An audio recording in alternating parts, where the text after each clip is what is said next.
सातो बचनवा न भोले हो सजनवा लजिया बचैया हर हाल में एगो चुमवा ले जा गाल में संगे दिलवा ले जा रुमाल में एगो चुमवा ले जा गाल में संगे दिलवा ले जा रुमाल में।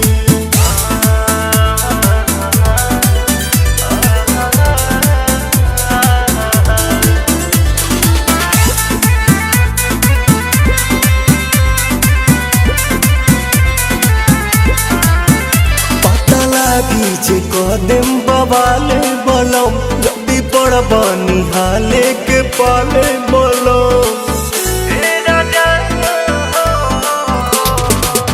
आँखी में हमारा जे आवे दे बयासु खालेम जहरिया ए पवन प्रियांशु।